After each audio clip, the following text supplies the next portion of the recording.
The swing attack also cut Sanemi's fingers. In fact, it could have cut both his arms if it were not for Gyomei's chain altering the angle of the attack. Kuina saw it via a crow and asked Master Kiriya if she should send another Hashira to the upper one. But Master Kiriya refused as he was sure those four could defeat Kokushibo themselves. Kokushibo used the 7th form of moon breathing. His attack range has become wider. Then, he used the 8th form and attacked them with a huge swing. Sanemi's leg was damaged even though he was using all his strength just to dodge it. After the 9th form of attack, Sanemi's whole body was severely wounded. As he could no longer keep up with Gyomei, he told Gyomei to leave him behind. Kokushibo, then, proceeded to use the 10th form, but thanks to Muichiro, he was saved. Genya had also arrived, but he was blaming himself for not being able to help. Suddenly, he recalled a conversation Tanjiro and he had. Tanjiro told him that only the weakest person had the greatest potential.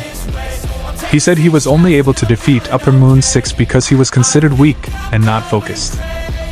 As he was motivated, Genya decided to swallow the broken blade, which was purely made of Kokushibo's flesh.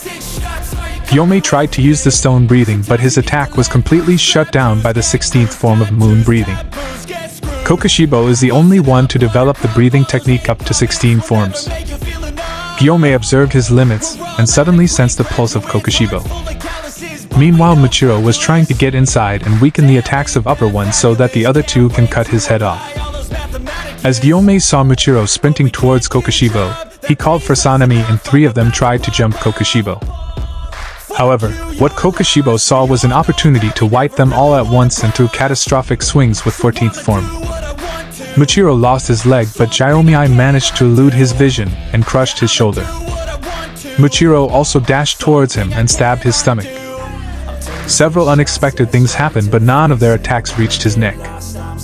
Then, Genya shot them with his demonic gun as Muichiro himself told him to do it even if it costed his life. Kokushibo tried to deflect the bullets, but miserably failed. Kokushibo realized that Genya used a blood demon art as soon as he noticed his gun changing form. The roots sprouted from his body and he could no longer move. His life had not felt threatened like that since 400 years ago. He recalled the last time he met his younger brother, Yoriichi Tsugikuchi.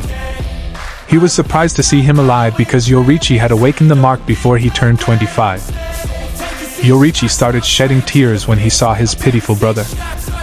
However, Kokushibo told himself to kill the part of him from when he was a human, and decided to duel Yoriichi, who was once a demon slayer. But all the characteristics of an 85-year-old man disappeared the moment he drew his sword.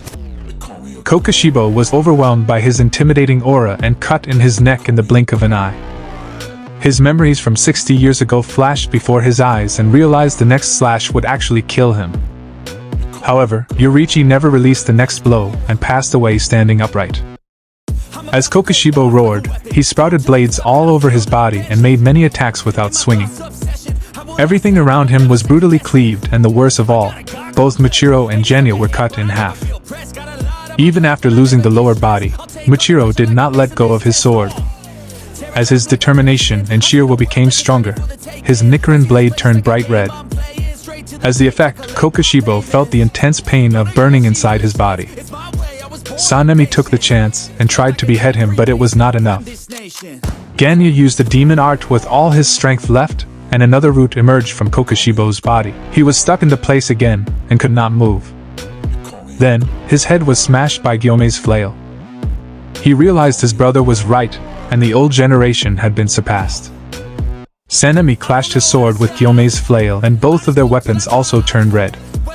The Upper Moon One was finally decapitated, and the new generation had ascended to even greater heights.